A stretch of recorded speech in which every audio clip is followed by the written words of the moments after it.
Hey, got it. And we are joined by Napa Valley College men's basketball coach, Steve Ball. Thank you so much for taking time with me today. How are you doing? Doing great, Kyle. Thanks for having me. Really excited about starting the season tomorrow. So that's the thing. You guys haven't played basketball. You didn't have a season last year. What's it been like sort of getting back in the swing of things here with COVID and everything since 2019 you didn't play? It's been starting in the spring when we got guys back in the gym, basically full time. It was stop and go there for a little while, but it really brought us back as a staff to teaching and having so much time to before our next game that we didn't have to worry about coaching as much as we just did teach. We kind of taught the game, and I think that that really shows with the guys that have been around. They understand the game of basketball, and they understand that different set pieces that we run are just multiple concepts put together like Legos. Who have you added to your staff this year? I know Carson's back. Is there any other new additions to your staff? Oh, we got Ray Hubbard's back. He's doing a great job. Former player of mine. Went up to PUC and won them a conference tournament. And so it's just the two of them and myself. And yeah, they're working their tails off.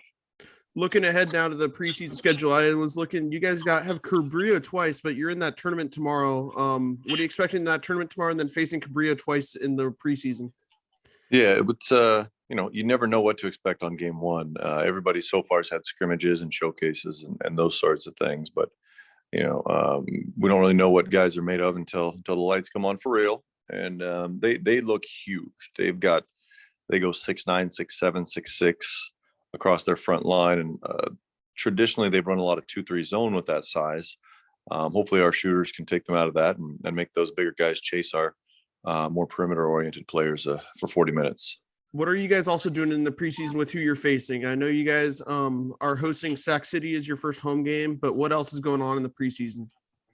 Yeah, they've taken away the 3-game tournaments. We're going what's called game for game now, so you don't get a 3-game tournament. Doesn't count as 2 games anymore. It counts as 3 games. So a lot more singles, a lot more crossover games where we're going. We have one tournament, actually, one seeded 8-team tournament for 3 games at Santa Rosa JC to end the preseason. We've got Las Positas College, who's a perennial powerhouse. We've got Sac City, we have De Anza, we have Skyline. So we really tried to touch on all of the other 5 conferences. We travel up on the 13th of November up to College of the Redwoods. So we try to touch on and play somebody in each of the other conferences just to make sure that we get a breadth in that way and we get a bargaining chip come playoff time against somebody. Looking ahead to the team, you guys have a lot of new guys that I don't necessarily remember from 2 years ago, but you do have some returners. So talk a little bit about the team, what they bring to the table this year, and who your team is this year. Yeah, we've got 3 returners as far as sophomores go. We have Javon Williams, who's a 6'4" left-handed point guard. He's a walking double-double, waiting to happen on any given night. He's going to get you 15 and 10. We can post him up against a smaller guard. He can stretch the floor against a bigger guy if they try to match him up that way. Then we got Shakir Howard, who's, I don't know if Shakir's met a shot he doesn't like. He's willing and able to fill it up on the offensive end. We're really asking him to defend some bigger guys because he's put on some good strength over the last year and a half. He's 6'5" wing who's going to have to be guarded by a center on the other side. So he's got to do his work on the offensive end to punish them for having a bigger guy on the floor against us. And then we've got Brian Green, who's one of the best I've ever coached at challenging shots legally at the rim. In other words, he doesn't come over trying to block shots. He comes up with his right, uses his right to verticality and challenges at the rim. Not as much of a scorer as the other 2, but I feel confident that Brian can guard, 2 through 5, maybe even 1 through 5 if we switch out on a screen and roll situation. Those are our three returners. As far as sophomores go, we also have 2 guys who have been around all spring and summer. In Cameron Joseph from Armio High School and Ben Trett from Rodriguez High School. Those 2 really put on some strength. Cam was really skinny coming out of high school, and now he's put on some strength and some size. And in our showcases and our scrimmages, he's really banged other guys around, and both of them know how to read screens really well. Both of them know how to move the ball really well, and both of them can shoot the ball really well when they get their feet set. And then as far as your freshmen, who are they and what should we know about them? I mean, let's go down numerically. We've got Deontay Jenkins from Vallejo High School, just a natural born leader, tough guy, really mentally tough, really emotionally tough. Doesn't go not a lot of peaks and valleys with his emotions. He comes in off the bench the last few scrimmages, and he's gotten 3 or 4 steals. Just not afraid to get in the guy's face, and also really distributes the ball well. Finds guys, a really willing and able passer. Number 4 we have is Chris Thompson. He's out of Lufkin, Texas. He's a smaller, little, quick, fast twitch guy. Can get up and finish at the rim. Can really stroke the basketball. Ultra competitive. He's out right now with a little bit of an injury. He'll be back. I don't know if he'll be back this weekend or next, but he's on the verge there. But he's even in practice, he's barking, he's getting competitive. He reminds me a little bit of Ray Hub, who's our assistant, in that he's doesn't back down from anything and continues to challenge his teammates and himself. Then we've got Albert Dennis, number 13. He's ultimate defender, man. He can guard a lot of different positions, finishes at the rim really well, working on his jump shot still. But great character guy. Yes, coach, no coach, and gets after it defensively. Number 15 is Clay Coyle. Clay, really nice in space. Has nice handle with the basketball. When he plays well with his confidence, he's gonna really help us. He can shoot the ball well as well. Number 21, Chris Farrington. He's been out with it. He's in a boot until probably another week or so. We're not sure what's going to happen with his clearance level on that, but man, can he shoot. He's out there shooting in a boot and out shooting the majority of the guys on the team. And then let's see, 22, Shakir, we already mentioned. Aiden Donnellan, he's number 23, really long lefty, just getting healthy. Might see his first action this weekend, hopefully maybe next week, if not this weekend. Really strokes the ball, 6'5", 6'6", can stretch the floor, rebounds well, and really wants to do right, competitive. And number 32 is Sage Vassar. Sage is 6'6", 6'5", stretches the floor, still working defensively to improve, but he can really shoot the ball from the perimeter. And he's just coming off a couple dings as well. So, all in all, 12 guys, no red shirts, no gray shirts this year. Fun group to be around. Gotcha. So how has it been working around the COVID protocol, since obviously the last time you guys had a season, COVID was still in its beginning. What's it been navigating through that kind of stuff and sort of just getting back into the swing of things? I know you guys are going to be going full time in school next semester. So what's that been like for everybody? It's been challenges like everybody, but we early on, we kind of shut things down and just did stuff electronically, and said, it was hard to. This week it's the one thing, next week it's another.